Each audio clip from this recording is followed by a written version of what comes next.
Welcome back to our channel.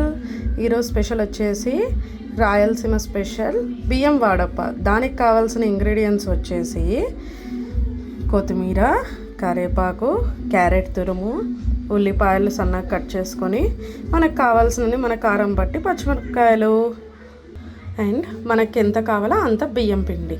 ఈ బియ్యం పిండిలో మనం ఏం చేయాలంటే కొంచెం జీలకర్ర, మనకు కావాల్సినంత అండ్ టేస్ట్కి సరిపడా ఉప్పు, టేస్ట్కి సరిపడా ఉప్పు వేసేసుకొని నెక్స్ట్ ఏం చేయాలంటే మనం ఇందాక కట్ చేసి పెట్టుకున్న వెజిటేబుల్స్ అన్నీ ఉన్నాయి కదా, అవన్నీ దాంట్లో వేసేసేయాలి.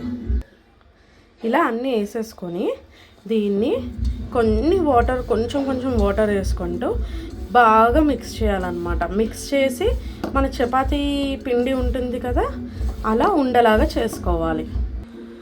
కలిపేటప్పుడు వాటర్ కొంచెం చూసుకొని వేసుకోవాలి, లూజ్గా కలుపుకోకూడదు, ఒక ముద్దలాగా ఫామ్ అవ్వాలి ఇవి అంతే.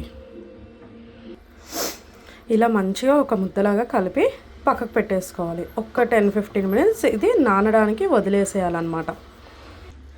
సో ఒక 10 మినిట్స్ రెస్ట్ చేసాక ఏం చేయాలంటే కొన్ని నీళ్ళలో చేతిలో ముంచి తీసేసి మనకు ఎంత సైజు ఇది కావాలో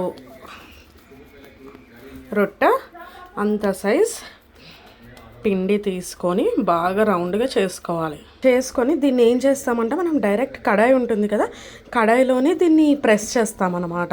సో కడాయిలో కొంచెం ఇలా ఆయిల్ వేసుకొని దాంట్లో ఇది వేసేసి బాగా చేత్తో వాటర్ తీసుకుంటూ దీన్ని ఇలా స్ప్రెడ్ చేసుకోవాలన్నమాట నీట్గా.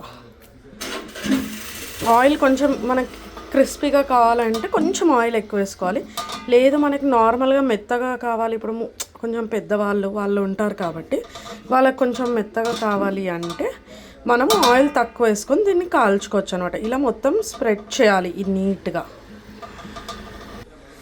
ఇలా మొత్తం స్ప్రెడ్ చేసుకున్నాక ఇది బాగా కాలడానికి మధ్యలో ఒక 3 to 5 హోల్స్ చేసుకోవాలి. సో దట్ అక్కడ మధ్యలో ఏంటి అంటే అది ఆవిరికి బాగా మగ్గి కాలుతుంది, పిండి ఉండదన్నమాట అండ్ క్రిస్పీగా వస్తుంది మనకి. ఓకేనా? అలా అయిపోయాక పైనుంచి కొంచెం ఒక 2 స్పూన్స్ ఆయిల్ వేసేసుకొని కాల్చుకోవాలి దీన్ని. ఇలా స్టవ్ ఆన్ చేసేసుకొని స్టవ్ మీద దీన్ని పెట్టేసి మీడియం ఫ్లేమ్లోకి మంటను అడ్జస్ట్ చేసేసి ఒక్క 1/2 మినిట్ to 1 మినిట్ దీన్ని ఇలా మూత పెట్టేసి వదిలేసేయాలి. సో దట్ పైన పార్ట్ అంతా మనకి మగ్గుతుంది అన్నమాట, ఉడుకుతుంది. అప్పుడు ఇలా మూత తీసేసాక ఇలా దాన్ని కాల్చుకోవాలన్నమాట. కొంచెం మనకు క్రిస్పీగా కావాలంటే హై ఫ్లేమ్లో పెట్టుకొని మనం పక్కనే ఉండాలండి, సరేనా? ఉండి దీన్ని బాగా కాల్చుకోవాలన్నమాట. ఇది ఎంత బాగుంటుందంటే టేస్ట్, ఎప్పుడైనా స్నాక్స్లోకి లేదు అంటే మార్నింగ్ టిఫిన్లోకి అలా తింటే చాలా చాలా బాగుంటుందన్నమాట. మధ్యలో ఒకసారి ఇలా దీన్ని తీసి చూడాలి, సో దట్ అతుక్కోకుండా మనకి తర్వాత ఫ్రై చేసుకున్నాక తీసుకోవడానికి ఈజీగా ఉంటుందన్నమాట. ఓకేనా? అండ్ ఏంటంటే దాన్ని ఎక్కువ డిస్టర్బ్ చేస్తే ఏంటంటే పిండి ఇంకా పచ్చిగా ఉన్నప్పుడు అది ఇరిగిపోయే ఛాన్సెస్ మనకి ఎక్కువగా ఉంటాయి అన్నమాట. సో మనం ఏం చేయాలి అంటే ఓపిక్గా ఇక్కడ పక్కనే నించొని దాన్ని మెల్లగా కాల్చుకోవాలన్నమాట. తెలంగాణలో సర్వపిండి అని చేసుకుంటారు కదా, అది దీనికి కొంచెం సిమిలర్గా ఉంటుంది. బట్ ఏంటి అంటే సర్వపిండి చాలా క్రిస్పీగా ఉంటుందన్నమాట. బట్ ఇదేంటంటే మనకు కావాల్సినట్టు చేసుకోవచ్చు, దీన్ని మెత్తగా చేసుకోవచ్చు, గట్టిగా చేసుకోవచ్చు, మన ఇష్టం ప్రకారం. దాంట్లో పల్లీలు, శనగపప్పు అవన్నీ వేస్తారు. దీంట్లో మనం ఇప్పుడు నేను వేసిన వెజిటేబుల్స్ కూడా కాకుండా మనకి ఇంకా సొరకాయ తురుము, ఇంకేదైనా పాలకూర, లేదు ఇంకేదైనా ఆకుకూర వేసుకోవాలి అనుకుంటే కొత్తిమీర, కరివేపాకుతో పాటు అవి కూడా వేసుకొని మనం మంచిగా కాలవచ్చు అనమాట. ఇది చాలా హెల్దీ అలా చేసుకుంటే. దో ఆయిల్ ఉంటుంది, బట్ ఏంటి అంటే ఇప్పుడు మనం మెత్తగా తినాలి అని ఫిక్స్ అయ్యాము అనుకుంటే కొంచెం అది ఉడికిన వెంటనే చాలా క్రిస్పీగా అవసరం లేకుండా ఏంటంటే మధ్యలో కొంచెం కాలినాక బ్రౌనిష్ షేడ్ వచ్చినాక మనం ఏం చేయాలంటే అన్ని సైడ్స్ మెల్లగా ఎయిదర్ ఇలా నేను పట్టుకున్నట్టు బట్టతో తిప్పలేదు అంటే మనకి పట్టుకార ఉంటుంది కదా, దాంతో పట్టుకొని దీన్ని తిప్పుతూ మనం కాల్చుకుంటే క్రిస్పీగా అవుతుంది. మనం తినేటప్పుడు చాలా బాగుంటుంది అన్నమాట టేస్ట్ అనేది. బట్ చాలా జాగ్రత్తగా చేసుకోవాలి, ఆయిల్ మీద పడకుండా, సరేనా. ఏంటంటే మా ఇంట్లో ఇది చేస్తే మాత్రం ఖచ్చితంగా అందరి ఫేవరెట్ అనమాట ఇది. సో మినిమం 2-3 రొట్టెలు తినేస్తారు, ఎందుకంటే అంత బాగుంటుంది ఇది టేస్ట్. పచ్చిమిరపొడి దీంట్లో మనం ఏంటంటే పౌడర్, రెడ్ మిర్చి పౌడర్ ఏది వేయమన్నమాట. ఏదైతే మనం పచ్చిమిరపకాయలు వేసామో దాంతోనే దీనికి కారం వస్తుంది అనమాట.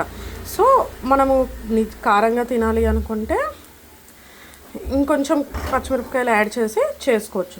లేదు మనము మెత్తగానే సప్పగా తింటాము, మనం అంత కారం తినలేము అని అనుకుంటే అక్కడికి అది కొన్ని ఒక 2 లేదంటే 1 మనకు తగ్గట్టు వేసుకొని ఆపేయచ్చు అన్నమాట. దీన్ని మనం యాక్చువల్గా మేమైతే ఏం చేస్తాము అంటే ఏదైనా సొరకాయ కర్రీ, బీరకాయ కర్రీ అలా తింటాము. లేదు అంటే టొమాటో పప్పు ఉంటుందా, వేడి వేడి టొమాటో పప్పులో ఇది పెట్టుకొని ఇది దీంతో తినాలి, చాలా బాగుంటుంది. అండ్ ఇవన్నీ కాకుండా ఆల్రెడీ మనం వెజిటబుల్స్ అన్నీ వేసాము, పచ్చిమిర్చి ఉంది, ఉప్పు ఉంది కాబట్టి మనం డైరెక్ట్ పెరుగు ఉంటుందా, పెరుగు నంచుకొని పరోటాకి ఎలా తింటాం అలా తినేసేయచ్చు అన్నమాట. సో ఇలా అన్ని సైడ్స్ బాగా రెడ్డిష్ బ్రౌన్, అలా గోల్డెన్ బ్రౌన్ వచ్చేంత వరకు కాల్చుకోవాలి.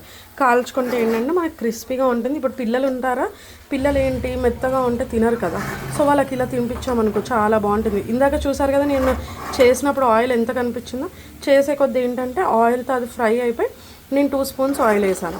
సో 2 స్పూన్స్ ఆయిల్లోని మొత్తం కాలిపోయింది అన్నమాట అలా. సో మెల్లగా చూసుకొని కాల్చుకోవాలి, చేతులు మాత్రం జాగ్రత్త అండో. మీరు అందరూ అనుకుంటుంటారు అన్ఫిల్టర్డ్ స్టోరీస్ అని చెప్పేసి, సిస్టర్ స్టోరీస్ అని, మేము ఎందుకు ముందుకు రాము, మేము ఎందుకు వంటలు పెడుతున్నాము అని. ఏం లేదండి, కొంచెం పర్సనల్ వర్క్ మీద మా చెల్లి ఊర్లో ఉంటుందన్నమాట. సో తను డిసెంబర్లో వస్తుంది హైదరాబాద్కి. తను డిసెంబర్లో హైదరాబాద్కి వచ్చాక మేమిద్దరం కలిసి మంచి మంచి వీడియోస్ తీసి మేము ముందుకు వస్తాము. అప్పటి వరకు మాత్రం మమ్మల్ని సబ్స్క్రైబ్ చేయండి, లైక్ చేయండి, అండ్ మా ఛానల్ని షేర్ చేయండి. మీకు ఇలాంటివి నిజంగా ఇంకా మంచి మంచి రెసిపీస్ కావాలి అంటే తెలంగాణ స్పెషల్ కానీ, రాయలసీమ స్పెషల్ కానీ మేము మీకు మంచి మంచిగా చేసి పెడతాం. మా అమ్మమ్మతో కానీ, మా మమ్మీ వాళ్ళతో కానీ చేసి మీకు మంచి మంచి short and sweet recipes post చేయమంటే చెప్పండి, చేసేస్తాము. ఎలా ఉందో మాత్రం టేస్ట్ చేసి కంపల్సరీ కామెంట్ చేయండి. అలా రెడ్డిష్ అయిపోయింది కదా, ఇంకా మనకి గోల్డెన్ కలర్ అలా కావాలి అనుకుంటే ఇంకొంచెం సేపు కాలవచ్చు, బట్ ఇది అయిపోయిందనమాట ఇప్పటికి. సో ఇది ఈరోజు మన వీడియో. లాస్ట్కి మీకు ప్లేటింగ్ చేసి ఎలా వచ్చిందో చూపిస్తాను, ఓకేనా. ఇది మన ఫైనల్ ప్లేట్ అండి. ఇందాక చేసిన బియ్యం రొట్ట, టమాటా పప్పు, కాలీఫ్లవర్ ఆలుగడ్డ కర్రీ, అండ్ ఇదేమో దీపావళి కోసం తెచ్చిన పేలీలు. ఈరోజు ఎందుకో స్వీట్ క్రేవింగ్ ఎక్కువ ఉండి కొంచెం తినాలనిపించింది పొద్దున వేడి వేడి పాలలో, సో అందుకని చేశానమాట. ఈ వీడియో నిజంగా మీకు నచ్చినట్టయితే లైక్ చేయండి, షేర్ చేయండి, సబ్స్క్రైబ్ చేయండి. అలానే ఇంకా మీకు ఏమైనా రెసిపీస్ కావాలంటే ప్లీజ్ టు కామెంట్. ఇది మాత్రం ట్రై చేసి పక్కా ఎలా ఉందో మాకు కమెంట్స్లో చెప్పండి, ఓకేనా.